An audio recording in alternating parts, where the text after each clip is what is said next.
모든 문제에 해답이 놓여 있는 곳, 모든 신비가 시작되는 곳, 마음의 과학. 어니스트 홈즈 지음.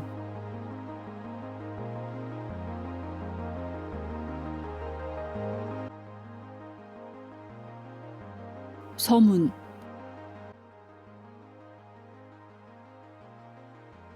마음의 과학이란 강의를 집필하면서 전 제가 새로운 진리를 발견했다고 주장하진 않습니다. 어떤 시대이던 이 진리를 알고 있던 소수의 사람들이 항상 존재했습니다. 하지만 대다수의 사람들은 우리가 정신적인 세상, 영적인 세상 안에서 살고 있다는 것을 상상조차 하지 못했습니다. 오늘날의 사람들은 더 많은 진보를 이루게 되면서 더 넓은 영역을 탐구할 수 있게 되었고, 이로 인해 생명에 대한 더 깊은 의미를 탐구할 준비가 되었습니다. 깨달은 이들은 항상 알고 있던 위대한 진리. 전 이제 이 책을 통해 그것을 나타내려고 합니다. 흔히 우리는 어떤 창조의 지성이 속박 속에 갇힌 인간을 창조했고 여전히 그 속박 속에 가두고 있다고 생각합니다. 하지만 이런 가정은 우리가 신이라고 부르는 창조의 권능을 더럽히는 일일 것입니다. 그리고 또 신이 인간을 하나의 개성을 지닌 인격으로 창조하면서 스스로를 발견할 기회조차 주지 못했다는 가정 역시 온당치 못합니다. 개개인들은 당연히 기계적인 인간이 아닌 자유의지를 지닌 인간입니다. 인간이란 껍데기 안에 자유라는 씨앗이 놓여 있습니다. 그래서 우리는 돌아온 탕아처럼 자아를 찾기 위한 스스로의 여정을 떠나야만 합니다. 가끔 그 여정은 참으로 힘들어 보이기도 하고 등에 지고 있는 짐이 너무 무거워 보이기도 하지만 우리는 알 수 없는 존재와 신성한 실체를 미묘하게 느낄 수 있습니다. 자아 본연의 본성은 이렇게 자유라는 방식 안에서 언제나 자신을 표현하려고 합니다. 내면에서 들리는 이 음성에 귀를 기울이십시오. 그것은 경이로운 생명에 대한 이야기와 우리가 꿈조차 꿀 수 없었던 아름다운 최상의 사랑에 대한 이야기와 영혼이 간절히 바라던 자유에 대한 이야기를 들려주고 있습니다. 하지만 이 우주의 위대한 사랑은 분명 우주 존재의 위대한 법칙과 하나일 것입니다. 그래서 우리는 반드시 법칙이라는 것을 통해 그 위대한 사랑에 도달해야만 합니다. 그렇다면 이 책은 사랑과 법칙에 대한 가르침입니다. 신의 사랑이 완벽한 것처럼 신의 법칙 또한 완벽합니다. 우리는 반드시 둘 모두 깨우쳐야 합니다. 귀 있는 자가 있거든 듣게 하라. 이 책에서 언급된 많은 저자들과 또한 이 책에는 언급되지 않은 많은 저자들에게 감사를 전합니다. 다양한 저작들을 소스로 이 책이 집필된 것이기에 우리가 이 책을 통해 이해의 폭을 넓힐 수 있다면 그건 저의 공적이 아니라 이 진리를 위해 헌신한 수많은 분들의 시간과 생각과 노력의 대가일 것입니다. 어니스트 홈즈. 역자 서문. 우리는 많은 문제들을 겪고 있고 그걸 해결하는 과정에 있습니다. 인간관계, 재정적인 문제, 건강에 대한 문제 등. 그런데 우리가 그 문제를 바라보는 시각이 달라지지 않는다면 작은 문제 하나조차도 해결할 수 없다는 걸 알고 계신가요? 예를 들어 나에게 상처를 줬던 사람 때문에 원망과 미움의 문제를 겪고 있다면 그 대상들을 바라보는 시각이 변하기 전까지는 원망의 문제는 해결되지 않습니다. 그 시각이 변하지 않는다면 상대방은 여전히 나에게 상처를 줬던 가해자이고 나는 여전히 상처를 받은 피해자입니다. 그래서 나는 여전히 화가 나고 억울한 마음이 들고 복수를 꿈꿉니다. 애써서 상대방을 용서한다고 말하고 화가 나는 마음을 억누를 수는 있겠지만 그것도 잠시일 뿐입니다. 시각이 그대로라면 문제도 그대로입니다. 하지만 이 갈등 관계를 보는 시각이 달라진다면 문제는 해결될 수 있습니다. 어떻게 하면 나의 시각이 변할 수 있을까요? 새로운 사실을 깨달아서 받아들일 때입니다. 쉽게 과거에 내가 그 사람에게 상처를 줬던 일을 깨닫거나 나도 다른 이들에게 상처를 많이 줬었던 가해자였다는 것을 깨닫는 걸 생각해 볼 수 있습니다. 완전히 새로운 관점에서 보진 않겠지만 예전에는 상대방을 절대 가해자로 나를 절대 피해자로 생각하는 관점에서는 벗어나게 해줄 것입니다. 나 역시 가해자일 수도 있다는 작은 가능성이 이 사태를 바라보는 관점에 약간의 변화를 만들어줄 수 있습니다. 이 시선의 변화가 원망과 미움을 자연스럽게 사그러들게 할 것입니다. 즉, 약간의 새로운 사실이 문제를 바라보는 관점을 약간 변화시키고 자연스럽게 결과를 만들어냅니다. 우리가 현재의 문제에서 벗어나고자 한다면 새로운 사실을 받아들여 이렇듯 현재의 시선이 변화되어야만 합니다. 이 책 역시 새로운 사실을 전해줍니다. 그것 역시 지금의 시선을 변화시킬 것입니다. 하지만 이번에는 조금 더 근원적인 것을 새롭게 보게 할 새로운 사실입니다. 그 근원적인 것은 나입니다. 그리고 나와 관계하는 주변의 모든 것입니다. 세상을 바라보는 기준이었던 나를 새롭게 보게 하고 그로써 세상 모든 것을 바라보는 시각을 변화시켜줄 새로운 시각을 제공해 줄 것입니다. 제가 이 책을 좋아하는 이유는 바로 이것 때문입니다. 때로는 나를 버림받은 존재라고 여길 때도 있었고 문제를 해결책이 없는 것으로 여길 때도 있었습니다. 어떤 원초적인 죄가 있기에 혹은 과거에 어떤 죄를 지었기에 벌을 받는다고 여겼던 적도 있었습니다. 이런 잘못된 관념은 제게 버림받은 기분, 외로움, 두려움 등을 심어줬습니다. 저와 같은 기분에 사로잡혔던 분들이라면 이 책이 그런 망상에서 벗어나게 해주고 어렸을 때 느꼈던 천진난만한 해방감과 안정감을 회복시켜 줄 수 있을 것입니다. 더불어 이런 시각의 변화로 인해 많은 문제를 다른 시각에서 대할 수 있을 것입니다. 형이상학적인 내용이 많은 책입니다.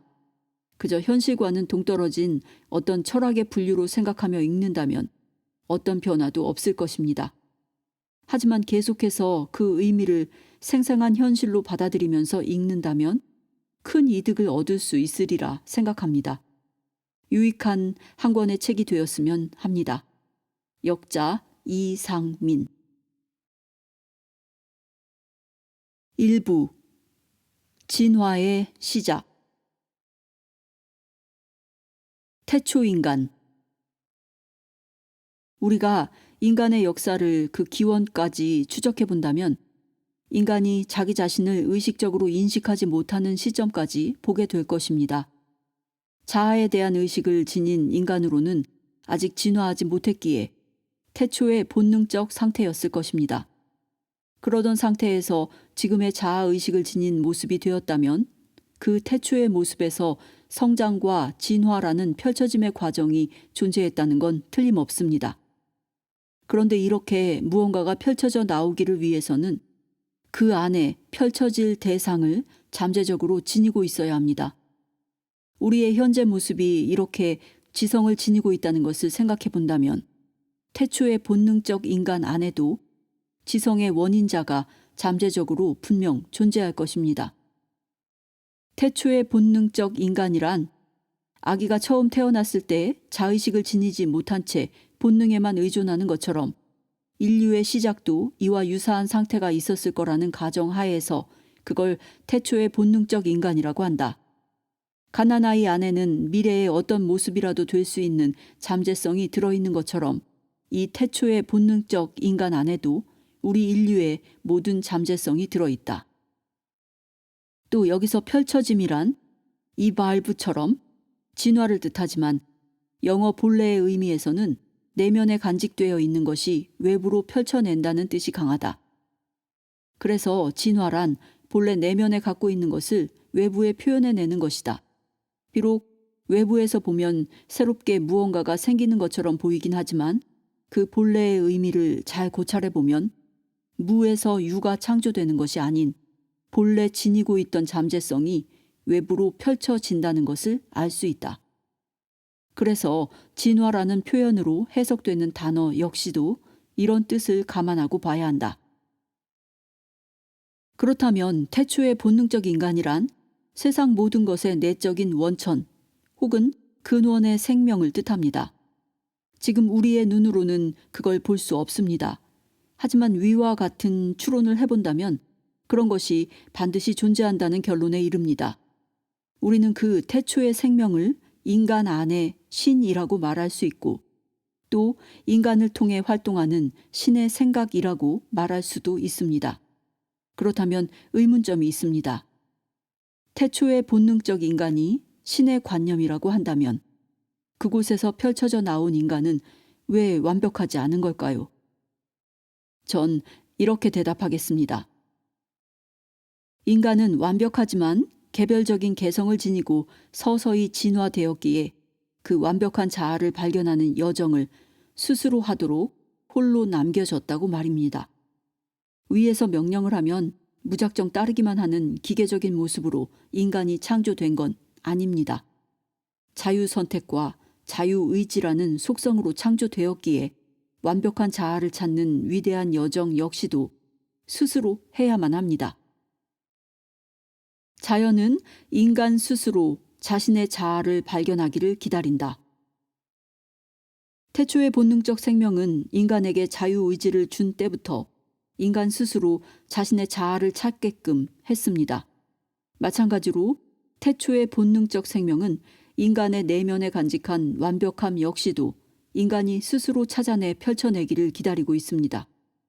물론 그 생명이 아주 관여를 안 했다고 말한다면 틀린 이야기일 것입니다. 왜냐하면 인간의 외로운 여정 속에서도 몸의 무의식적인 활동을 하게끔 하거나 아니면 고요함 속에서 인간에게 어떤 영감을 줬던 것도 사실이기 때문입니다. 하지만 그 외의 시간들은 인간 혼자만의 여정이었습니다. 태초의 생명은 인간을 여전히 완벽한 존재로 간직하고 있을지도 모릅니다. 아니, 분명 그렇습니다. 하지만 인간 스스로 이 사실을 깨닫기를 바라고 있습니다. 그래서 인간의 외로운 여정의 시간 동안 태초의 생명은, 즉 신은 언제나 인간에게 이 위대한 발견이 이루어지고 있는지를 지켜보고 있으면서 인간이 진화의 발걸음을 하나씩 뗄 때마다 바로 응답해 줄 준비가 되어 있습니다. 우리가 인류의 진화를 살펴본다면 이 말이 사실인 것을 알 수 있을 것입니다. 우리가 자연의 힘을 발견했을 때를 생각해 보세요. 전기를 예로 들어보겠습니다. 그 힘은 발견된 이후에만 생겨난 것이 아니란 것을 알 것입니다. 항상 있어 왔습니다. 하지만 인간에게는 오직 그것이 발견되어 사용되는 방법을 알게 되었을 때만 존재하는 것이 되었습니다. 전기는 우주에 항상 존재했습니다. 모세가 사람들을 이끌고 이집트를 건널 때도 존재했던 힘입니다. 다만 모세나 그를 따르던 사람들은 그 힘을 몰라서 조금의 혜택도 볼 수 없었습니다. 이것은 자연의 모든 법칙에도 적용되는 사실입니다. 다시 말해 자연의 힘은 언제나 존재했지만 인류가 그 존재를 발견해서 이해했을 때에야 사용될 수 있었습니다. 마찬가지로 태초의 생명 역시도 인간이 자신을 발견하고 더 나아가 거대한 전체와의 관계를 발견하기를 기다리고 있습니다. 이것이 세상 모든 자연력에 해당되는 명백한 사실이라면 인간 내면의 내적이고 보다 정교한 힘들에도 우린 같은 식의 기대를 할 수 있을 것입니다. 우린 내면에 존재하는 보다 정교한 힘이 인간을 통해 펼쳐지는 것을 진화, 이볼루션이라고 부릅니다. 첫 번째 위대한 발견.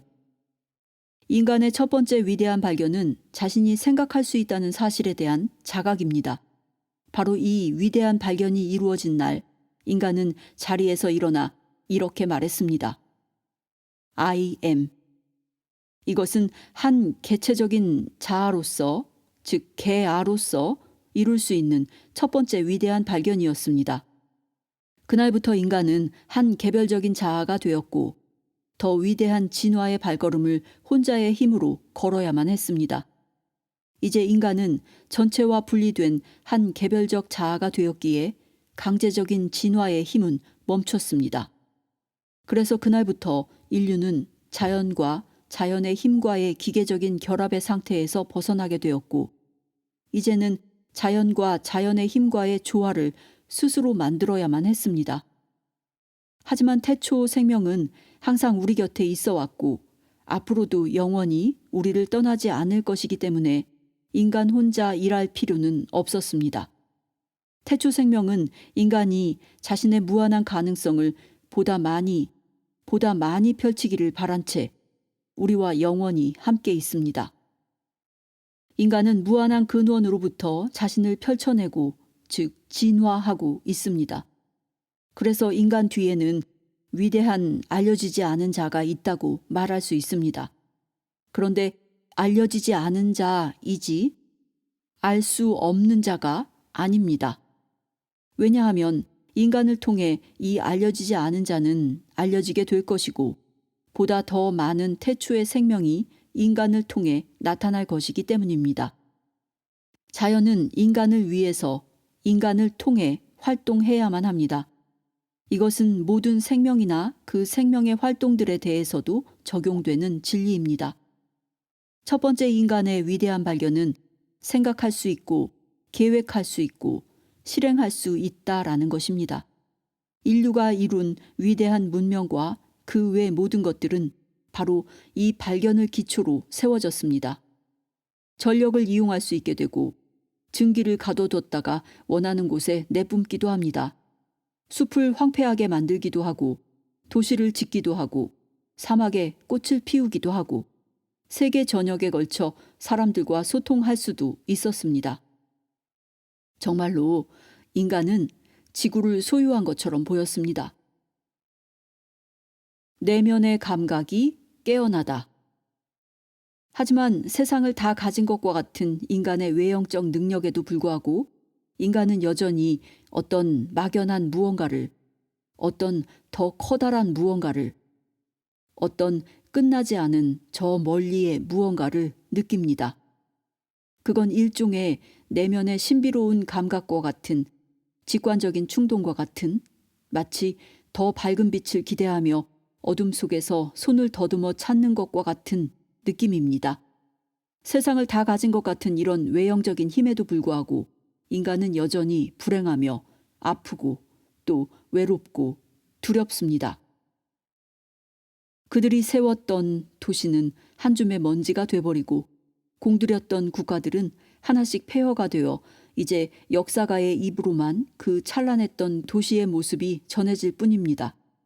겉만 본다면 인간에게는 큰 힘이 있다고 말할 수 있습니다. 하지만 그 어떤 인간도 죽음의 그림자를 피할 수 없고 그건 항상 인간의 곁에 있다가 이내 삼켜버립니다. 인간은 어둠과 불확정성의 장막과 항상 함께합니다.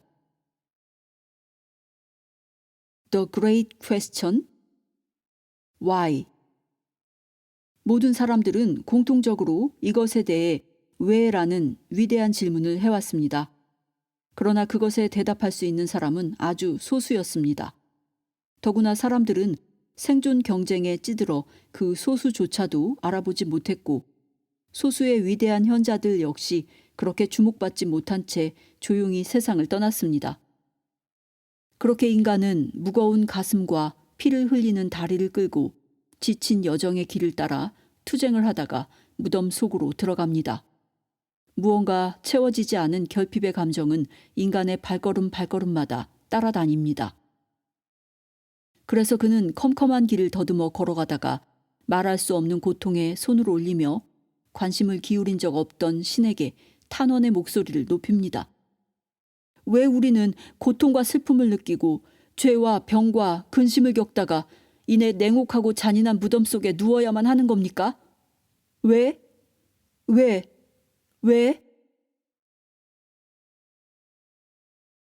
인간은 그 대답을 얻기 위해 지혜로운 자들을 찾아가지만 결국 발견한 것은 그들의 숨겨진 어리석음 뿐이고 학식이 있는 자를 찾아가지만 결국 발견한 것은 그들의 지혜에 부족한 뿐입니다. 왜? 그의 울부짖음은 마치 저 허공 속으로 사라지는 듯 보입니다. 하지만 다시 출발점으로 돌아가 보십시오. 희미한 응답이 주어진 곳으로부터 어떤 정교한 내면의 감각이 찾아왔고 어떤 알려지지 않은 존재는 작은 목소리로 대답합니다. 인간이여, 그대 자신을 알라. 태초 인간은 인류에게 자신의 본성 안을 보다 깊게 찾으라고, 생명에 대한 대답을 그 안에서 찾으라고 또다시 말합니다. 이 목소리는 그것을 이해하고 명령을 따를 수 있게 된 사람에게는 반드시 찾아옵니다. 가장 위대한 발견, 마음. 인류가 내면에서 들려오는 이 태초의 음성에 귀를 기울이고 따르는 위대한 여정의 길이 열립니다. 그건 바로 마음의 발견입니다. 인간의 위대한 첫 번째 발견인 생각할 수 있는 능력은 너무나 당연하기 때문에 그래, 난 생각할 수 있어. 근데 그게 뭐? 라는 식으로 큰 관심을 얻지 못했습니다. 물론 그건 그가 존재한다는 증거이지만 그것뿐이었습니다. 항상 생각할 수 있었고 그냥 단지 자신이 필요한 것이 무언지를 아는 능력을 줬고 인간은 그것을 채우려 했을 뿐입니다. 항상 그래왔습니다. 생각할 수 있는 능력은 인간이 태어날 때 지니고 왔다가 죽을 때 사라지는 자연 발생적인 것처럼 보였습니다. 그래서 사람들은 뇌를 생각의 장소처럼 여겼기 때문에 죽음이 찾아왔을 때 뇌는 정지되고 더 이상 작동하지 못하게 될 거라는 이야기를 너무나 자명한 진리처럼 받아들였습니다. 생각하는 것은 뇌가 아니다. 하지만 지혜로운 자가 나타나 인간이 생각할 수 있는 것은 뇌 때문이 아니라고 말합니다. 왜냐하면 만약 뇌가 스스로 생각할 수 있다면 누군가가 그 뇌를 잘라낸다면 그 잘려진 뇌 스스로도 생각할 수 있어야 할 것이기 때문입니다. 뇌 스스로 생각할 수 있는 것은 아닙니다. 하지만 뇌가 없다면 인간이 생각할 수 없는 것도 사실입니다. 이 말은 이 땅에서 인간이 생각하기 위해서는 뇌가 필요하지만 뇌 스스로 생각하는 것은 아니라는 뜻입니다. 생각의 주체는 뇌가 아니면서 인간은 생각할 수 있고 뇌라는 도구를 통해 외부로 표현할 수 있습니다. 그렇다면 뇌 이면에 생각의 주체가 존재한다는 뜻입니다. 하지만 이 생각하는 자는 과연 어디에 있습니까? 우리 눈은 그를 볼 수 없습니다. 그 누구도 생각하는 자를 보지 못했는데 과연 우리에게는 생각하는 자가 있다고 말할 수 있을까요? 물론 그렇습니다. 잘 생각해 보세요. 우리가 자연의 힘에 대해서도 그것을 직접 보고 그 이름을 붙인 걸까요? 예를 들어 우리는 전기나 그 외의 자연의 힘들을 본 적이 있습니까? 없습니다. 단지 우리가 본 것은 그 존재를 증명하는 전기라는 힘이 활동한 결과였습니다. 우리는 전기를 통해 빛을 얻고 동력을 돌리기 때문에 전기라는 힘이 있다고 짐작했던 것입니다. 다른 힘들도 마찬가지입니다. 우리가 보는 것은 힘 자체가 아니라 그것이 활동한 결과입니다. 우리는 생각하는 자를 볼 수 없다. 다시 생각하는 자로 돌아가서 우리는 그를 볼 수 없지만 그것이 작용하는 결과를 통해 그 실체를 알 수 있습니다. 다리가 몸에서 분리된다면 그것 자체로는 한 발짝도 걷지 못하는 것을 보면서 다리에게는 스스로 걸을 수 있는 힘이 없다는 것을 압니다. 마찬가지로 손이 몸에서 분리됐다면 그게 어디 작은 물체 하나라도 잡을 수 있습니까? 눈을 떼어낸다면 그것이 무언가를 볼 수 있을까요? 몸의 모든 기관들이 다 그렇습니다. 이 모든 기관들 배후에는 그것을 의식적인 목적으로 사용하는 생각하는 자 혹은 행동하는 자가 있습니다. 생각하는 자가 없다면 생각할 수 없는 몸. 이건 위대한 발견입니다. 왜냐하면 이 발견은 만약 생각하는 자가 없다면 아픔이나 고통을 느끼지 않는다는 뜻이고, 생각하는 자가 없다면 몸이 조금도 움직일 수 없다는 뜻이기 때문입니다. 그렇다면 인간이 아픈 이유는 무엇일까요? 이 질문은 세상의 모든 병들이 지구상에서 사라지고 모든 병들이 한때는 상념에 불과했던 것으로 여겨질 때까지는 풀리지 않을 것입니다. 왜냐하면 우리는 몸 그 자체에는 활동을 할 생명이나 권능이 없다는 사실을 발견했으니까요. 인류의 몸에 대한 이런 위대한 발견 후에 인류의 생각은 어떻게 전개되었는지 살펴보겠습니다. 인류는 태초 인간이 진화를 통해, 즉 펼쳐짐의 과정을 통해 육신을 창조했다는 것을 우선 깨달았습니다. 태초 인간은 완벽한 육신을 창조한 후에 그것을 인간이 그들의 의지대로 간수할 수 있게 했습니다. 처음 인류는 우리의 뜻대로 몸을 통제할 수 있다는 생각을 하지 못하고 저절로 움직이는 것이라 생각했습니다. 하지만 그렇지 않다는 것을 깨닫고는 자신에 대한 새로운 이론을 세우기 시작했습니다. 우리가 의식적으로 하나의 생각을 하거나 어떤 결정을 내릴 때면 우리의 생각 속에서는 어떤 일이 일어난다는 것을 발견했습니다. 생각을 하게 되면 생각은 어디론가 갔다가 기억이란 것이 되어 다시 돌아오는 것을 발견했기 때문입니다. 그래서 인간은 깨닫습니다. 우리는 의식적으로 생각할 수 있는데 그 생각은 다시 기억이라는 것이 된다는 것을 말이죠. 말합니다. 기억, 즉 잠재의식은 내가 지금 하는 생각들의 창고이다. 몸은 생명을 인식하지 못하지만 생각은 몸을 인식한다. 따라서 나의 의식적인 생각에 의해 몸이 움직인다는 것도 사실이고 기억에 의해서 움직인다는 것 역시 사실이다. 기억은 이런 실질적인 활동을 한다. 하지만 기억은 의식적인 생각의 결과물이란 사실을 본다면 기억 그 자체는 한때 의식적인 생각이었던 것이 무의식적인 활동으로 된 것이다. 의식적인 생각, 무의식적인 생각.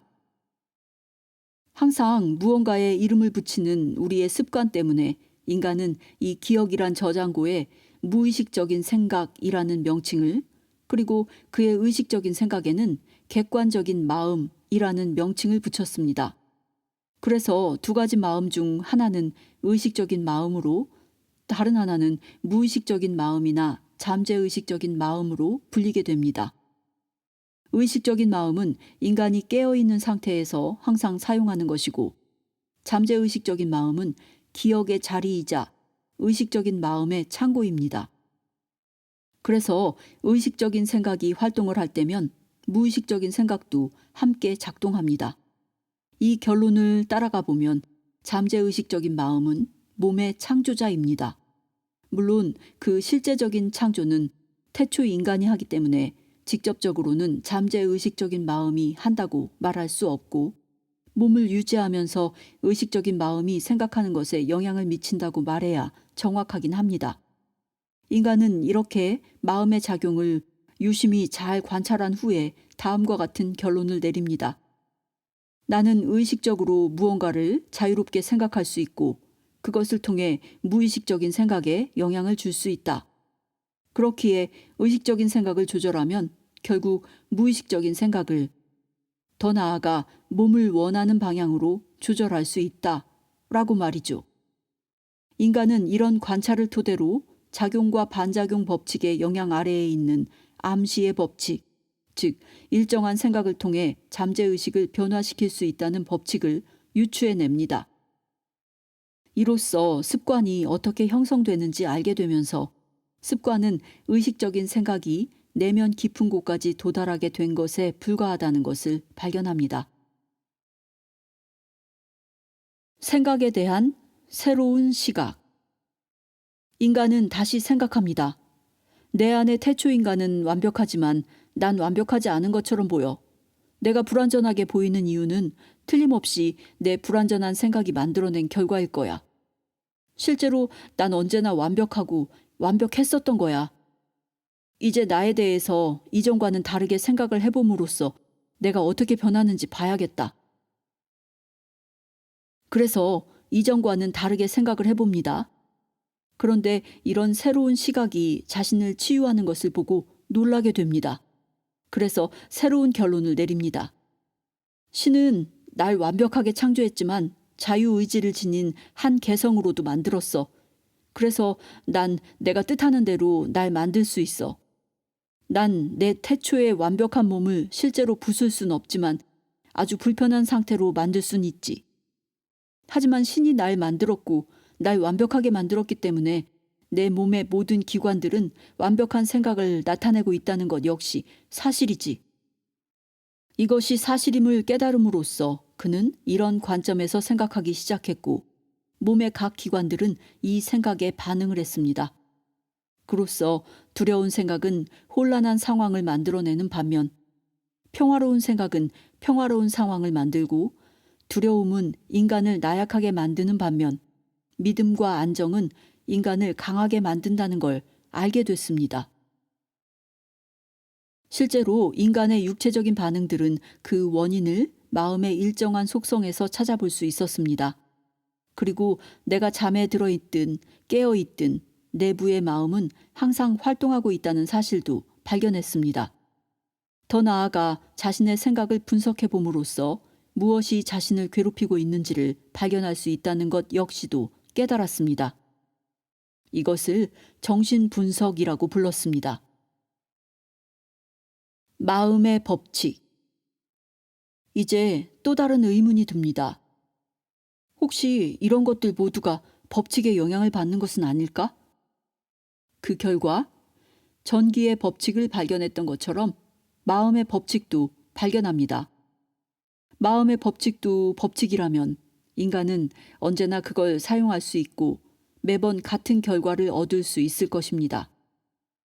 이것으로부터 그는 올바른 생각을 연습하는 특정한 기교를 차츰 만들어내기 시작합니다. 만약 자신을 완벽한 존재로 계속 인식한다면 더 완벽해질 거라고 생각합니다. 그런데 몸의 통증을 느끼는 상황 속에서 자신을 완벽하다고 생각할 수 있을까요?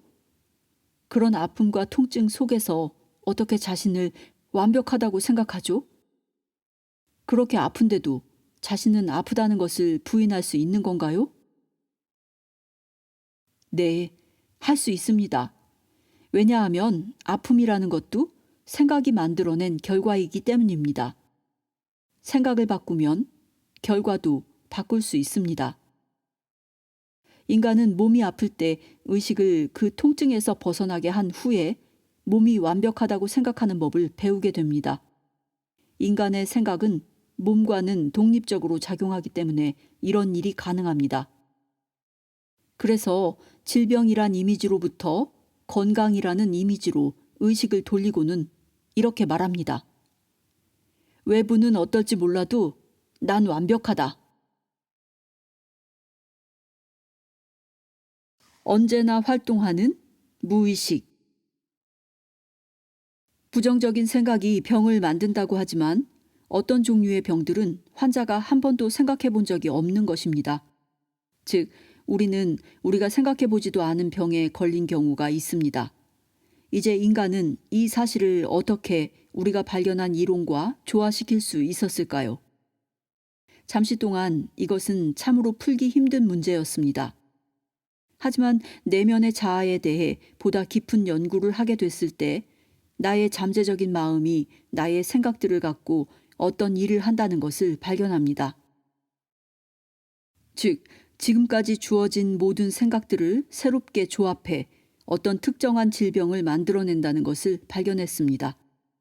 그래서 그 특정한 병을 생각하지 않았더라도 일정한 종류의 생각들을 했을 때 그에 합당한 결과물로 생각지도 않았던 병이 만들어졌습니다. 예를 들어 항상 흥분 상태에 있다면 신경과민이란 결과를 만들고 항상 분노에 차 있다면 몸은 독성을 분비하게 되는 걸 볼 수 있습니다. 인간의 모든 병이 다 그런 식입니다. 병은 그것들의 원인이 되는 것을 마음 어느 곳에선가 반드시 갖고 있습니다. 어쩌면 그것이 어딘지는 정확히 짚어내지 못할지도 모릅니다. 하지만 원인은 정확히 모를지라도 자신의 몸이 완벽하다는 것을 알므로써 치유할 수 있다는 건 확실합니다. 인간은 이제 시간이 더 흘러 더 많은 지식을 쌓게 된다면 자신에 대해 더 많은 것을 발견하게 되고 그로 인해 자신을 더 잘 치료해낼 수 있다고 깨닫습니다. 그로써 인간은 올바른 길에 들어섰다는 기쁨과 장차 모든 것을 알게 될 거라는 기대와 다시는 아프지 않을 거라는 믿음을 가지게 되었습니다. 또 다른 위대한 발견. 생각은 타인에게도 미친다.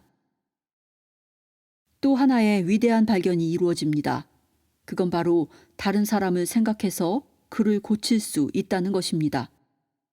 상대방이 어디에 있는지는 중요하지 않았습니다.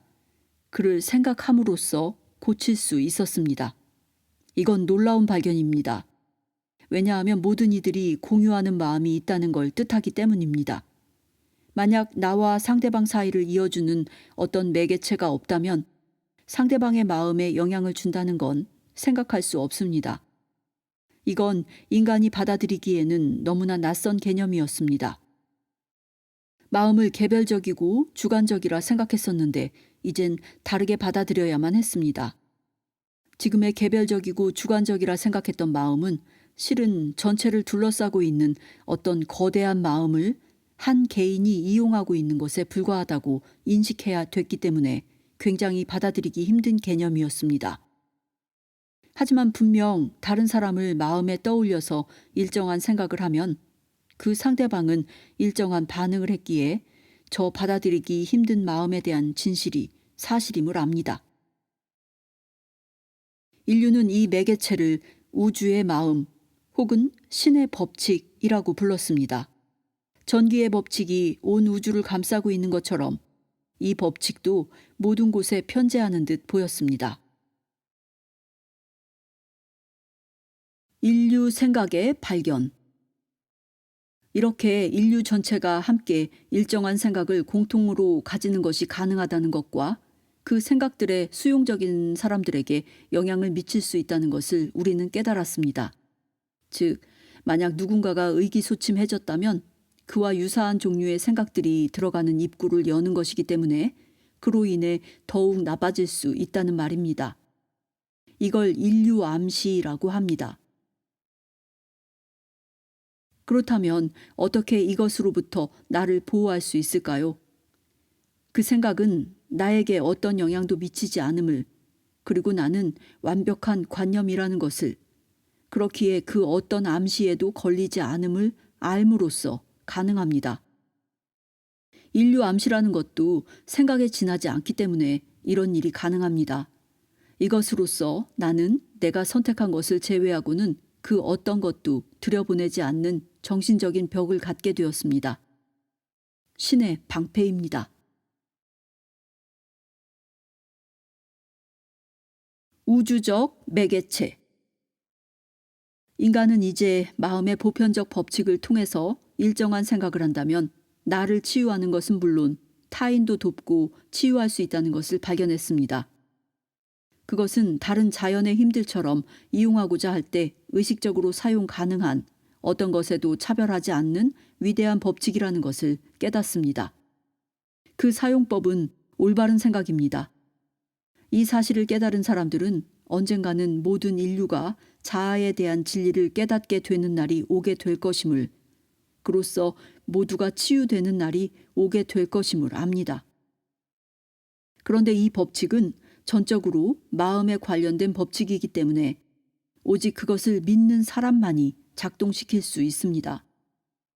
그래서 이 법칙을 깨우친 사람들은 대부분의 사람들이 이 법칙을 믿지 않아 작동시킬 수 없음을 발견하고 언젠가는 세상 모든 이가 이 사실을 깨달을 날이 올 거라는 기대만을 간직한 채 그저 자신을 치유하거나 치유를 원하는 몇몇 사람만을 치유할 뿐입니다. 또 다른 질문이 일어난다. 왜 사람들은 가난한가? 이제 또 다른 질문이 떠오릅니다. 만약 마음의 우주적 매개체를 사용해서 자신이나 타인을 치유할 수 있다면, 다시 말해 만약 마음이 몸에 대해 물리적인 결과를 만들 수 있다면 우리의 환경이나 우리가 겪는 사건에도 영향을 미칠 수 있지 않을까?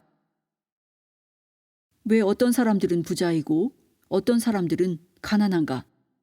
이건 운명인가 아니면 부라는 것은 모든 이들이 나누기에 부족하기 때문인가? 만약 근원의 마음이 몸을 만들었다면 삶의 환경은 만들지 않았는가? 그리고 만약 그것이 삶의 환경도 창조했다면 왜 모든 것을 균등하게 주지 않았을까? 라는 의문이 떠오릅니다. 왜 어떤 이들은 행복과 번영을 누리는 반면 어떤 이들은 불행과 약함, 그리고 가난을 겪을까? 이것에 대한 해답도 또한 마음에 있을까? 혹시 인간이 자신을 아프다고 생각했을 때 자신이 아팠던 것처럼 자신이 가난하다고 생각했기 때문에 그걸 경험으로 겪게 되는 것은 아닐까? 이런 의문들과 함께 또 다른 의문들이 계속해서 떠올라 인류는 자연스럽게 만물의 본성을 더 깊게 탐구하게 됩니다. 인류는 주위를 둘러보면서 같은 세상, 같은 상황에서라도 어떤 이는 성공을 하고 어떤 이는 실패하는 것을 봅니다.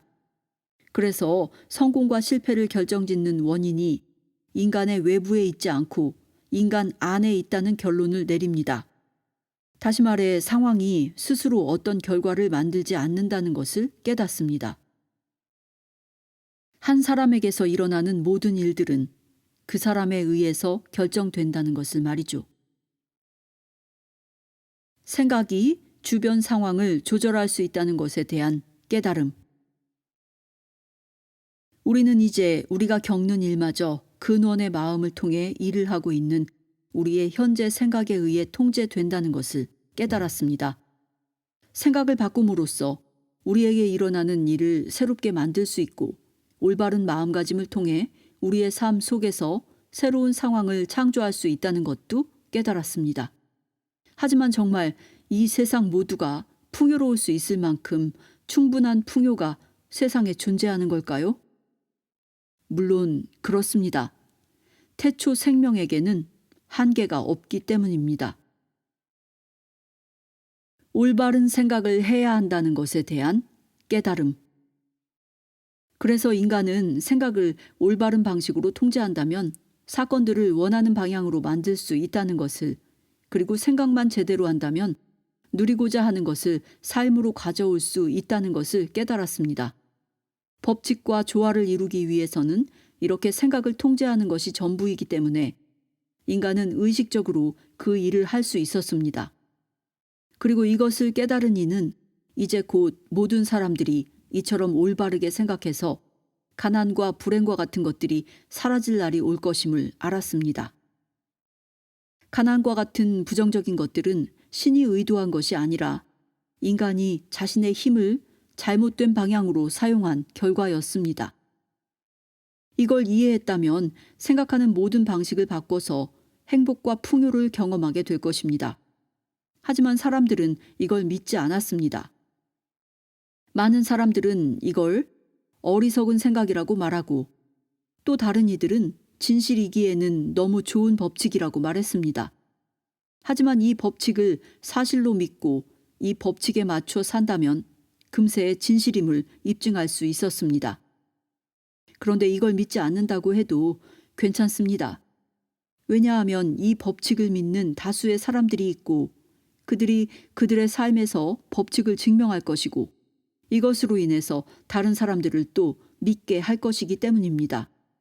이렇게 해서 결국에는 사람들 모두가 지금의 비참한 상황에서 구제될 것입니다. 그렇기에 이 법칙을 깨달은 이들이 해야 할 것은 단지 믿는 자들에게 법칙을 가르치는 것이었습니다. 앞으로 이어지는 내용들은 모두 법칙을 믿는 사람들에게 어떻게 하면 그걸 이용할 수 있는지를 가르치는 것이 목표입니다. 인류는 개개인들로 구성되어 있고 이 가르침이 퍼져나갈 시발점은 인간의 위대한 가능성을 믿는 사람들입니다.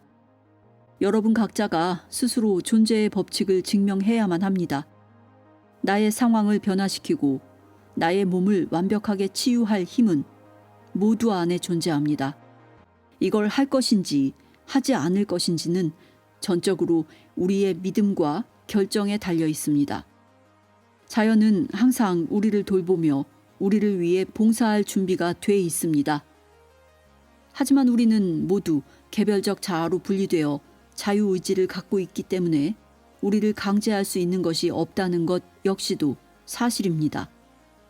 하지만 여러분은 이 법칙을 따르고 태초의 본성과 조화를 이루고 그리고 계속해서 올바른 생각을 하고 올바른 삶을 사는 것을 택하십시오. 그러면 우리가 지금 생각할 수 있는 모두를, 아니 상상조차 하지 못했던 것들 모두를 생명이 유지하며 관장하고 있다는 것을 깨닫게 될 것입니다.